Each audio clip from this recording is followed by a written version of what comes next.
because that's what, oh, very important. So cell cycle. So we're going to start with the introduction. We're going to start at G1. So G1 is like the start of the cell cycle, and it stands for like gap or growth phase. So it prepares DNA for replication and makes sure that it has enough nutrients, that it's big enough to be able to divide, and that it's ready to divide. So this is when it reaches the restriction point. So it would commit to the cell cycle, and this would be at the end of G1 phase, I believe.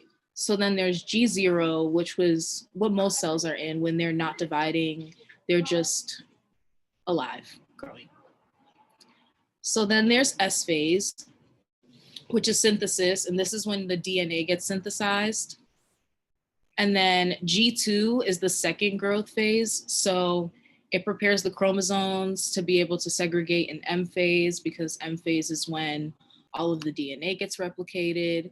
And then there's also a checkpoint there. So there's pretty much a checkpoint at every part in the cell cycle. So they're very important on regulation, because without those checkpoints, it would be very hard for the cell to be able to know like what is right, what is wrong in the cell, and if it should be dividing or not.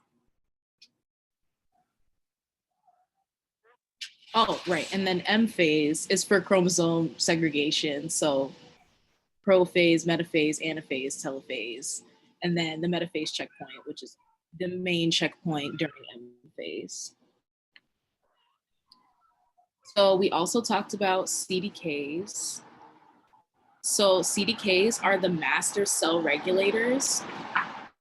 So they're usually serine or threonine kinases, and they activate protein complexes and they're required for every single point of the cell cycle, because without the CDKs, then nothing would really work. And they're regulated by cyclin. So the phosphorylation of CAC or desphosphorylation does not necessarily mean like the activation of WEE1. And then there's also CDK inhibitors. So CDK inhibitors like inhibit certain CDK cyclin activity. And because of that inhibition, then one checkpoint would be passed. So in order for them to go on, you need both activating phosphorylation and cyclins for CDK to be completely active and completely on. So when you reach a checkpoint, the cell breaks, and either the CDK deactivator or inhibitor comes in and stops that CDK from being active. Do you have anything to add, May? No, I think that's pretty much it. Just know basically that like activation isn't and inactivation stuff like aren't necessarily positive or negative. It's just regulation mechanisms. It goes more in depth in the later part, but that's a big idea for that. Right. Does anyone have questions? So, all right.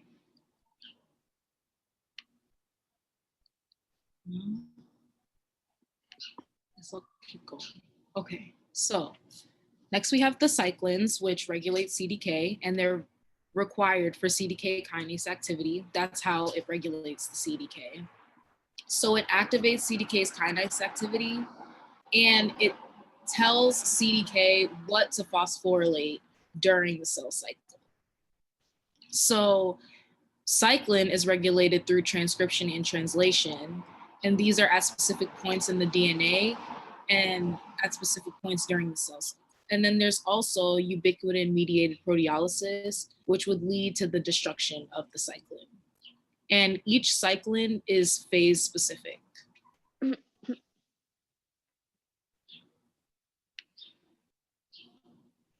So then more about the checkpoints that I had mentioned earlier.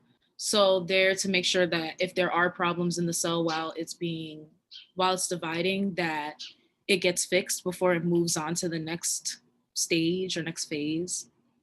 So they can put on the molecular like brakes to fix the problems, and then like certain proteins would come in, or either the cell cycle would be aborted completely and the cell would go into programmed cell death.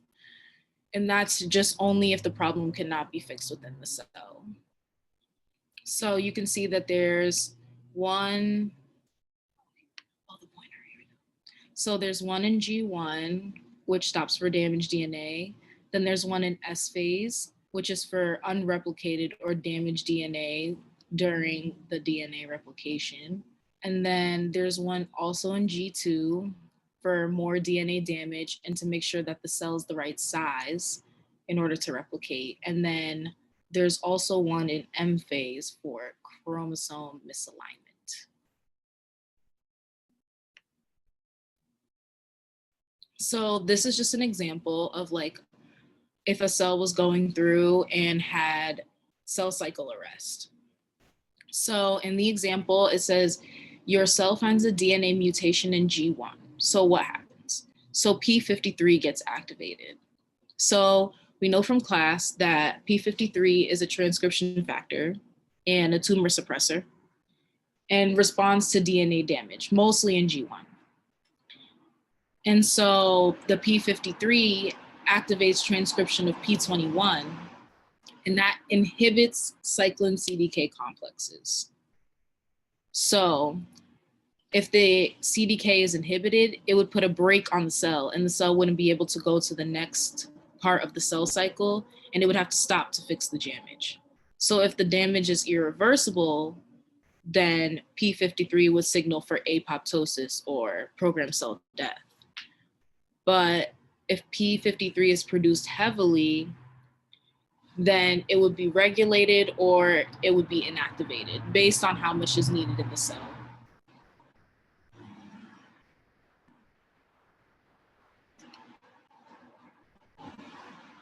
So this slide, like just to wrap up all the ideas.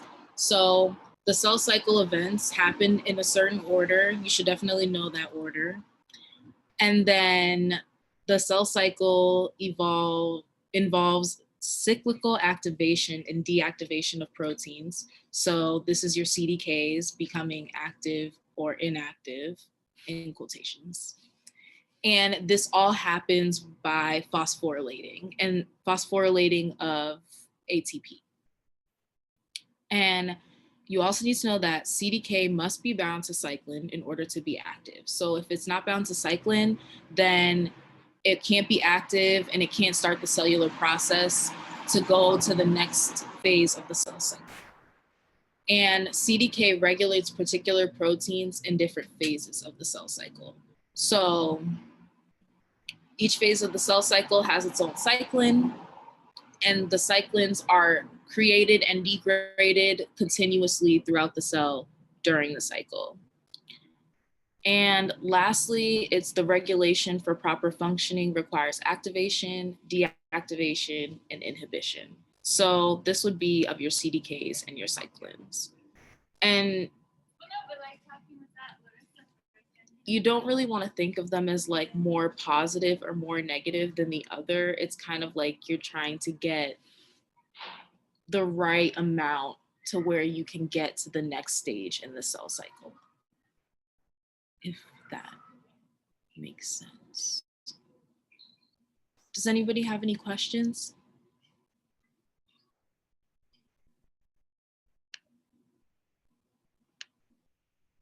I'm gonna hand it on over to May then. Okay, so in the second half of this, we are going to talk about the G1 phase. So that's your first starting phase, and that's your first growth phase. So I don't think I can control the slides. John. Okay, thank you. Okay, so in G1 phase, before the cells enter the cell cycle, this is before they are committing, they must receive social signals, which are your growth factor signals that also are needed to produce cyclin. They check for DNA damage and yeah, so check for early G1 cyclin, and they check that the cell is big enough, check for that they have the right nutrients, right energy, and they make sure the pre-replication complex is formed. That's going to be your pre-RC.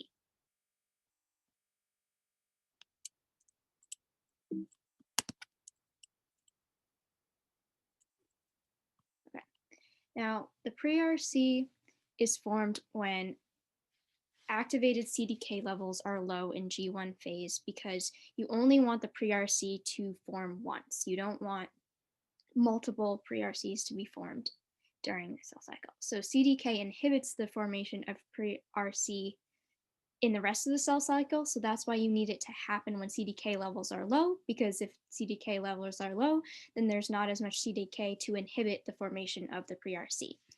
And the pre-RC is formed at origins of replication, and we have a lot of those along the DNA.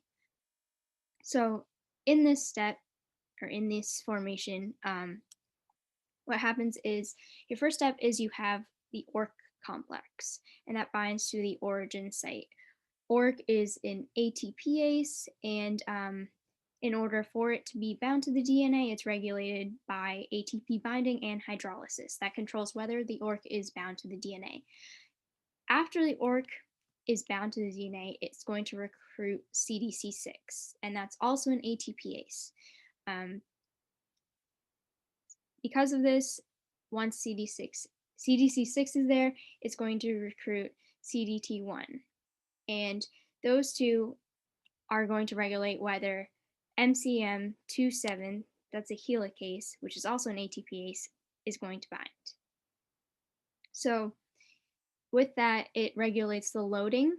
We kind of refer to it as loading of the helicase MCM27 onto the DNA also. Once the MCM complex is loaded, CDT1 dissociates.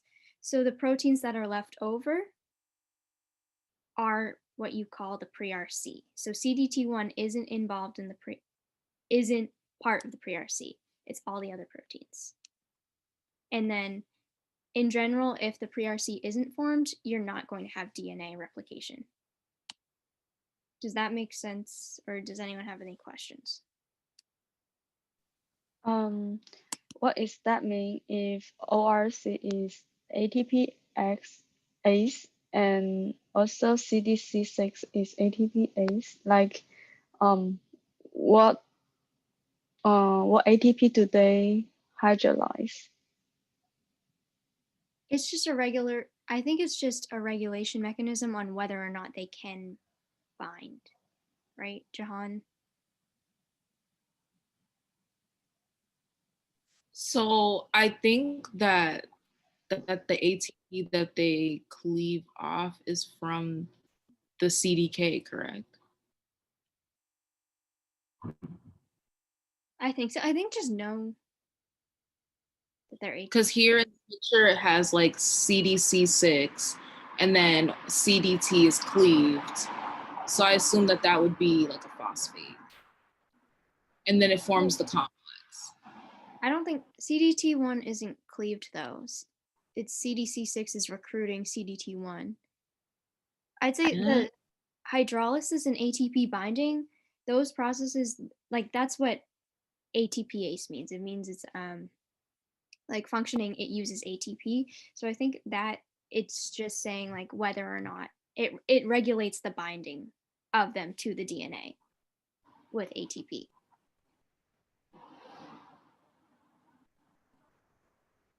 So it means they use ATP instead of cleaves ATP? So you don't cleave ATP, so that means it's adenine triphosphate. So ATP, that means you can either like, it's kind of like, it's the energy source. So either you're hydrolyzing, you're taking off a phosphate or putting a phosphate back on, and you're regulating whether you can bind, whether you have 2 phosphates or 3 phosphates. Yeah, thank you.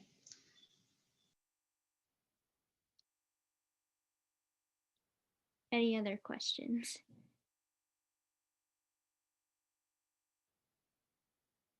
I don't think that really is that important. Laura just wants you to know that it is an ATPase, but yeah.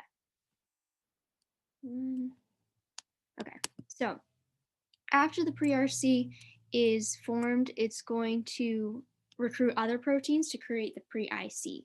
And this complex requires active CDK for formation. And then after the pre-IC forms, polymerase can be recruited And once polymerase is recruited, the origin is going to fire and DNA replication can begin. It enters S phase. The cell is committed to the cell cycle. So what we're going to be talking about next is how do we get these active CDKs? Because it's required for the next step after the pre-RC.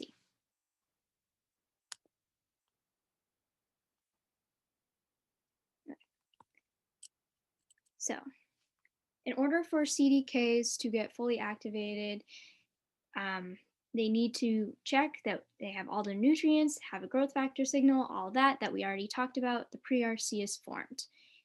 This is going to be whether or not the cell can transition into S phase. So what happens is you have two main phosphorylation events.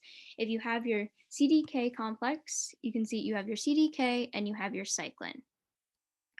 What happens is those two will bind, and because there is no phosphate, they are still inactive. What happens is then you have two proteins, WEE1 and CAC, that will phosphorylate this complex. CAC will add an activating phosphate, and WEE1 will add an inhibitory phosphate. And because the inhibitory phosphate is on the complex, the cyclin CDK complex will still be inactive. So this is your first two steps, but the problem is you still don't have an active CDK because you have that inhibitory phosphate. So then you need to figure out, how do we get this inhibitory phosphate off of it? That should be on the next slide. Yeah. And then, so after that, in order to get the inhibitory phosphate off of it, you have a activating phosphatase called CDC25, and that will remove WEE1's inactivating phosphate. So this is an example. This is a mechanism that you'll see. I watched it today. It is in Laura's first video of next week's content. It will be repeated. So just know this mechanism. And then the big idea for this is, do you mind going back to the last slide? So if you look at this slide, you see that two phosphorylation events are happening. This is where the positive negative thing we were talking about earlier comes into play.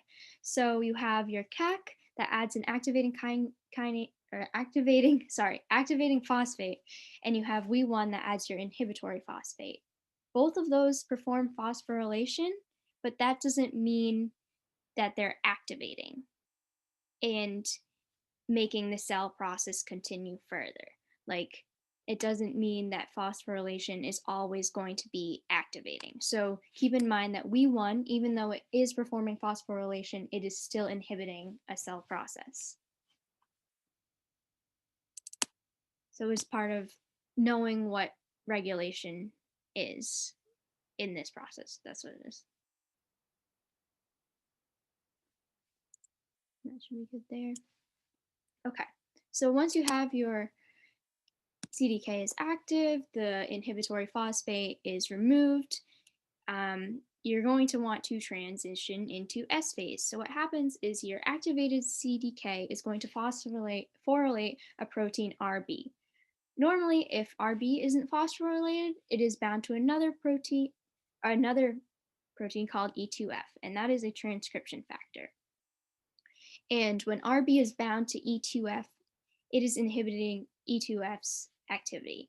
So when you have your cyclin CDK complex that's active and it phosphorylates RB, that causes E2F to be released. They are no longer bound. Since the transcription factor E2F is released, it is now able to go into the nucleus and promote transcription of other proteins for S phase. And this means that the cell is passing the restriction point, and that means it is committed to the cell cycle because that transcription factor is released and it is able to enter the nucleus. Does anyone have any questions on that? That's kind of where she stopped with content. So this is our last slide. So if you want to ask any questions or if you want to go back to anything.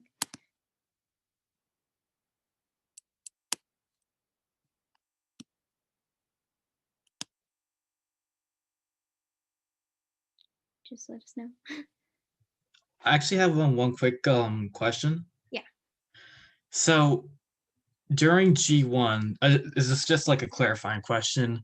Yeah. Pre-ICs, they form, I think, was it before the restriction point, right? Yeah, so it's kind of weird how it's laid out. So what happens is like the pre-RC, it's like you need to activate your CDKs, and then the pre-RC and pre-IC, that's all forming like within the G1 phase. And then that restriction point is the last step of it. Okay. If that kind of makes sense. So it's like it's kind of happening like Jahan, would you say it's things are kind of happening at the same time? Yeah, it's like because the cell's growing and it's getting more nutrients, and then it gets like all these cyclins phosphorylated, and then once it reaches the restriction point, like that's just the point where now that E2F is no longer bound and it can enter the nucleus, like it has to divide, like no matter what. Okay, I see. Yeah, so it's like think of it as like you need your pre-RC, but like you don't, that's when your CDK levels are low, but to form the pre-IC you need activated CDK. But then in order to get that activated CDK, then you need to know how the CDKs are activated before the pre-IC is formed. Okay. Yeah. All right, thank you. No problem. So pre-IC is from after the restriction point? It is formed before the restriction point. The restriction point is like the very last step in G1. Yeah, so restriction point, like meaning checkpoint. So like that's kind of like your stop sign that's letting you, like, that's telling you to wait and make sure everything's okay before you go on to the next phase. Because they still recruit more and more protein for the next phase. That's why they are before the restriction point. Yeah, the cell is growing and it needs more proteins to have the pre-IC form, and it needs enough active CDKs to be able to do that. But do they is already have the active CDK to recruit the protein to form pre-IC?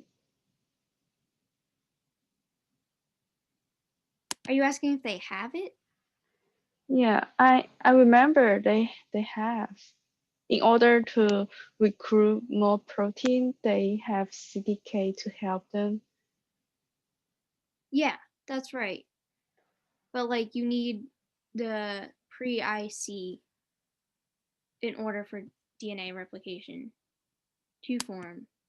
And then like that's the firing and of the transcription. Right? Is John, it's the firing of the trim and like the transcription factor goes into nucleus. Yeah. Yeah, so just know like the restriction point, the E2F thing, that's the last part. Yeah, so when E2F is released and it's going into the nucleus, then that is the very last point of G1. So, and then E2F is the transcription factor. Mm. And you need activated cyclin CDKs for both processes. You need formation of pre-IC and being able to go into the nucleus with E2F. Okay. So cyclic CDK, they are activate before the restriction point or after? Before. But there's different cyclins and CDKs for each step of the cell cycle. Yeah. Oh, so before the restriction point, the cell always like try to recruit more and more protein to help for the next step. So for the next step, they just like do their job instead just like recruiting um, more protein to help them like firing, initiate the translation, something like that. Essentially, yes. Yeah, it's like in G1 phase, it's going to grow. The cell is going to recruit more proteins to grow. And then once it hits the restriction point, that signals that it can move on to the next phase, which would be S phase. And that is your main DNA replication phase. Okay.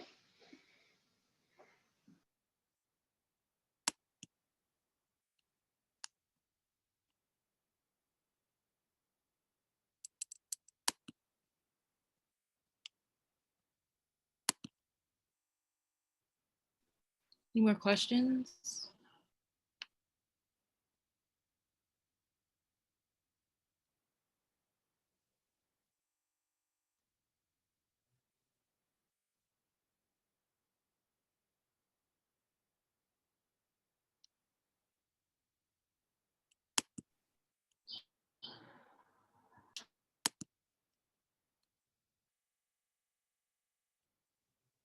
We'll be sending out the recording and the slides also.